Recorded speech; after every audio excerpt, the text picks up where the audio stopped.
a different story. So we had Hogak, Faithless Looting banned and Mystic unbanned in August.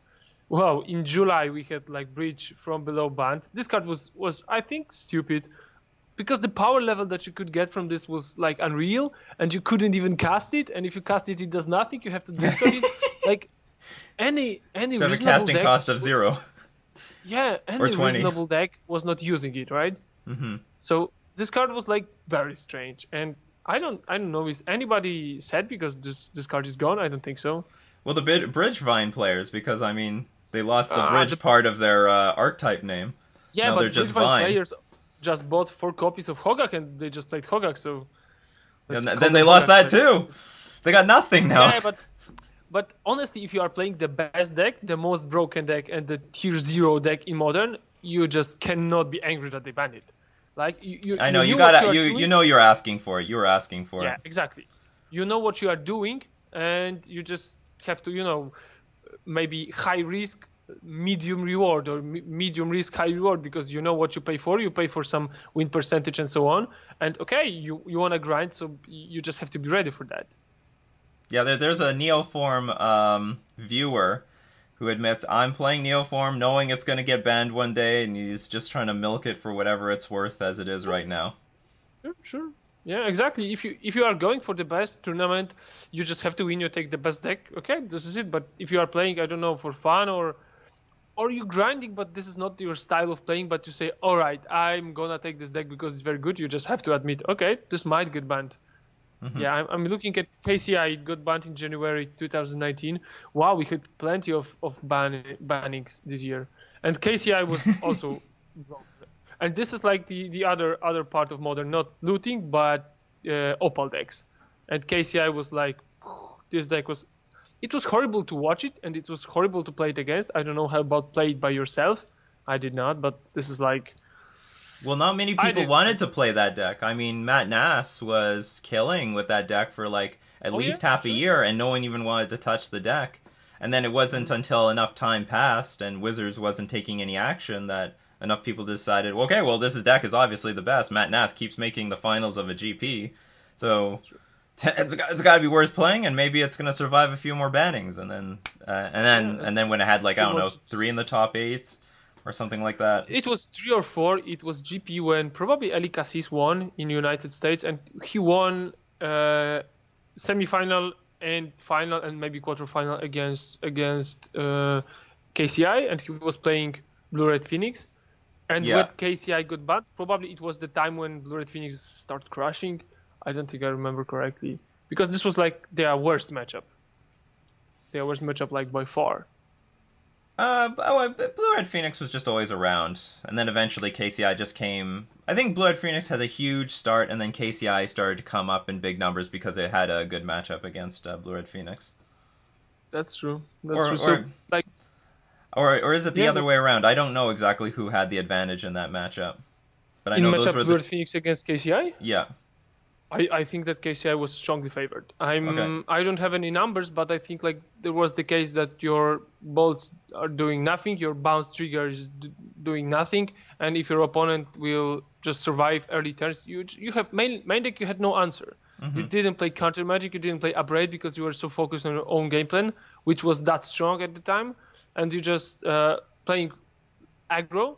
And they were just, okay, sure, I will just get my combo turn 3, turn 4. If I'm on the play, this is enough. They could combo turn 3. I guess it wasn't that hard. I mean, they needed Opal or maybe Mindstone, but with Opal it's easier. So I guess that it wasn't the most difficult matchup for them.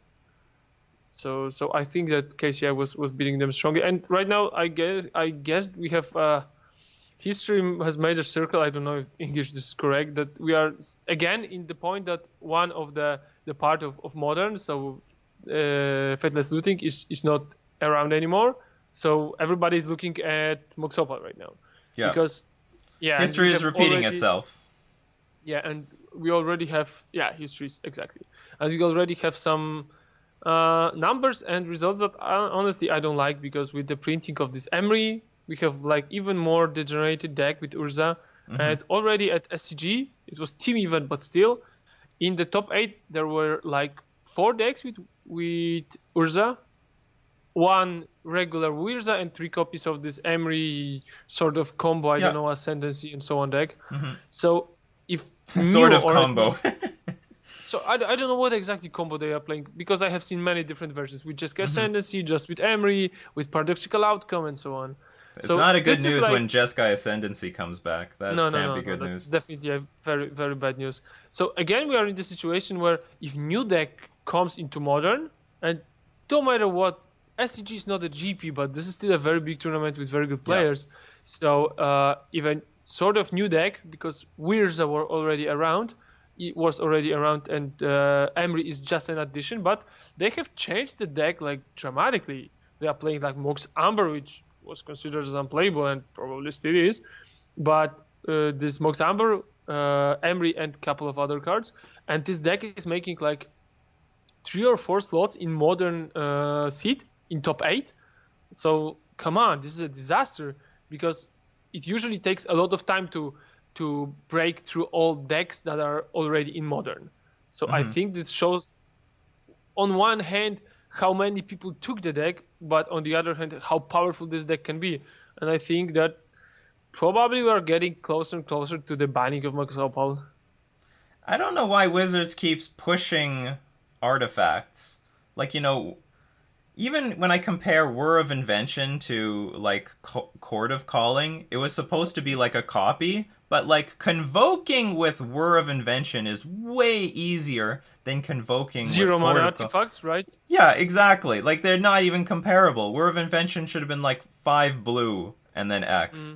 It's not even the same. So, and pushing artifact synergy and strategies is just always going to lead to some really degenerate decks. Always. The history of Magic. Infinite examples, too. Infinite examples. So this Emery card... Lands. Yeah, the artifact lands. And everything else. And for example, I think that Archon's Astrolabe is like the best example from like the most recent history. Like, at any cost, this card is giving huge flexibility. And this is something that you don't want. You don't want everybody to play snow-covered lands. I don't want to play snow-covered lands. I'm not using it, but everybody is playing because there is no downside, right? Right, I have just bought my foil forest from John Avon. I want to play with them. I don't want these snow-covered lands. And this is like, but this is like on the one side. On the other side is that just I don't want cards that have upside with no downside, that comes in so many numbers.